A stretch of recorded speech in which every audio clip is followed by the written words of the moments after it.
नमस्कार दोस्तों, मैं फूलचंद प्रजापति केसरिया टेक्सटाइल कंपनी से स्वागत करता हूं ये नए वीडियो में। और एक बार फिर से अगेन आया हूं आपके सामने। ये वीडियो काफ़ी अच्छा हो सकता है आपके लिए। इम्पोर्टेंट जो है टिप्स लेके आया हूं। आप अगर कपड़े का बिज़नेस करते हैं तो आपके लिए काफ़ी इन्फॉर्मेटिव वीडियो लेके आया हूँ दोस्तों। आप जो है अगर दुकान करना चाहते हैं या आप ऑलरेडी दुकान कर रहे हैं, आपने भी गेस किया होगा कि कौन कौन सी ऐसी चीज़ें होती हैं जो हमारे सेल्स को जो है डबल कर सकती हैं। अगर आप एक महीने में 30,000 40,000 की सेल करते हैं तो आप डेफिनेटली उसको जो है 80,000 1 लाख तक की पहुंचा सकते हैं। बहुत ही शॉर्टकट आइडिया है और ये आइडिया बहुत काम का है। आप पूरा वीडियो देखिए, आपको डेफिनेटली है काम का जो है लगेगा वीडियो। तो मैं टॉपिक की बात पे आता हूँ। बात ये आती है कि देखिए हमारे पास प्रोडक्ट है, यानी आपने दुकान खोली है तो आपके पास कौन आएगा? जो आपको मतलब जो बोर्ड देखेंगे या आपको जानते होंगे वो लोग आ सकते हैं, या कहीं से भी उनको कोई रिक्वायरमेंट है वही लोग आएंगे। तो इसमें नए लोग भी होते हैं, पुराने लोग भी होते हैं। पुराने लोगों से कैसा रिलेशन रखना है और नए लोगों से रखना है।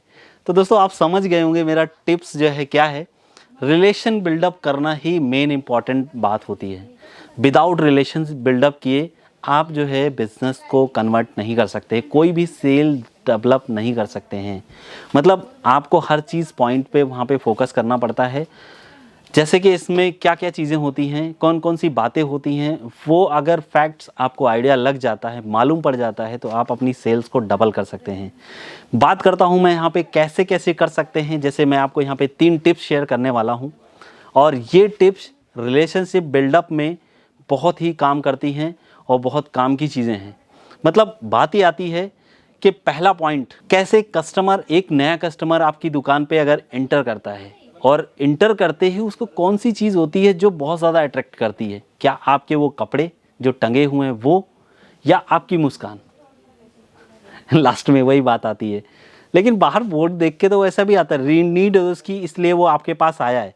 लेकिन वो जो है आपकी रिलेशनशिप के ऊपर ही खरीदारी करेगा, कितने की करेगा। हो सकता है वो एक ही प्रोडक्ट खरीदे या ज़्यादा भी कर सकता है।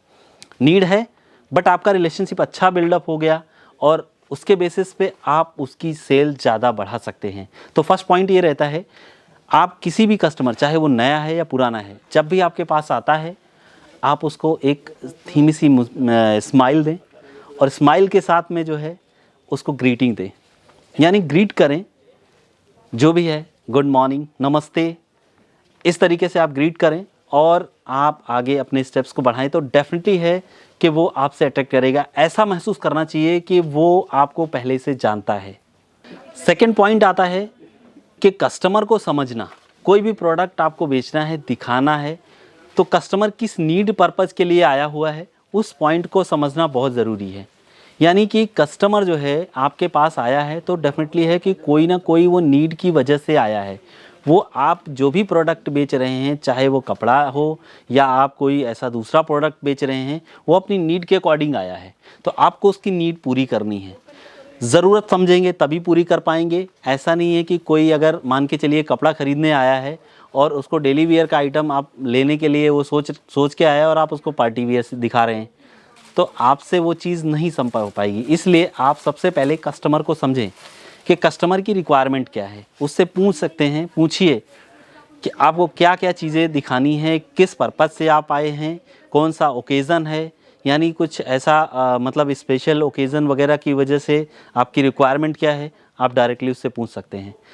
और उसके बाद जब आप धीरे धीरे ये चीज़ें आप दिखाते रहें तो आप धीरे धीरे नेक्स्ट स्टेप में मैं बताना चाहूँगा, कस्टमर कोई भी चीज़ होती है, कभी कभी कस्टमर पुराने रहते हैं, वो आपसे डायरेक्टली आते हैं, बोल देते हैं किसी भी प्रोडक्ट पे, ये प्रोडक्ट है जी, इसका तो कितने का दाम दोगे। तो अभी ये बात आती है, वो कस्टमर डायरेक्टली आपसे अमाउंट पूछता है। अमाउंट पूछता है मतलब क्या है कि आपसे वो भाव पूछता है। अगर आप डायरेक्ट आप इसका प्राइस बता देंगे तो लगेगा कि जी ये तो बहुत ज़्यादा बता रहे हैं, तो आपसे शुरू में ही बार्गेनिंग चालू हो जाएगी बिना कुछ समझे। लेकिन आपको, हाँ, वो पूछता है, आप उसको सांत्वना से आराम से बिठाइए और उससे पूछिए जी मैडम आप या सर आप किस तरीके का जो है प्रोडक्ट आपको दिखाना है मुझे। यानी आप वो पर्टिकुलर जो डिज़ाइन देख रहे हैं वही चाहिए, या आपको उससे जो और भी हमारे पास बहुत खास डिज़ाइन है, ये तो बस स्टार्टिंग है।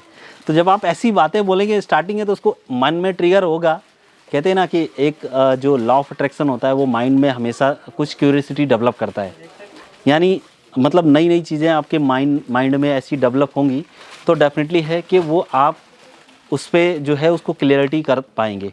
तो उसी तरीके से जो है आप उसके माइंड को रीड कर सकते हैं, क्या रिक्वायरमेंट है उसकी, किस तरीके की रिक्वायरमेंट है और कौन कौन सी चीज़ें उसको चाहिए।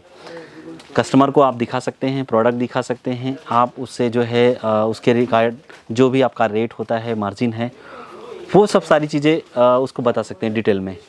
इसी तरीके से जो है आप उसको गाइड कर सकते हैं, प्रोडक्ट किस लेवल का है, आप मतलब मान के चलिए वो पार्टी वियर है या फैंसी आइटम है या डेली वियर है, किस तरीके का आइटम है, कितनी उसकी वैल्यू है, वो सब सारी चीज़ें इन्फॉर्मेटिव तरीके से आप उसको गाइड कर सकते हैं।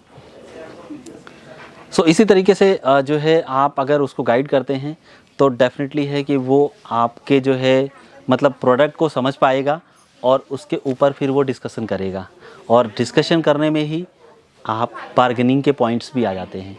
किसी चीज़ की प्राइस है तो उसकी प्राइस कम भी हो सकती है, ज़्यादा भी हो सकती है। अगर आपका शोरूम है, आप फिक्स प्राइस में बेच रहे हैं तो कस्टमर पहले ही बोर्ड देख के समझ जाएगा।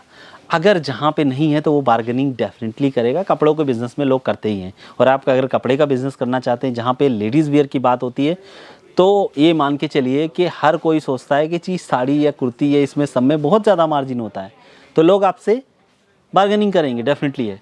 तो वहाँ पे आप बार्गेनिंग पॉइंट रख सकते हैं, और आपको जो जायज़ है, मतलब आप 10-5 रुपये ही बताइए कि कम से कम, आप कस्टमर बोलेगा कि इसमें कम कीजिए, तो आप कस्टमर से आइडिया लीजिए कि क्या आपको कितना लगता है ये, मतलब एक्चुअली में उसकी क्वालिटी जानना चाहता है, क्या चीज़ें हैं वो आप बताइए मैडम या सर, आपके ऊपर ये चीज़ बहुत अच्छी लगेगी। आप उसको रियल में लाइए, पैसे पे फोकस मत कीजिए, बेनिफिट पे फोकस कीजिए, उसकी बेनिफिट क्या है।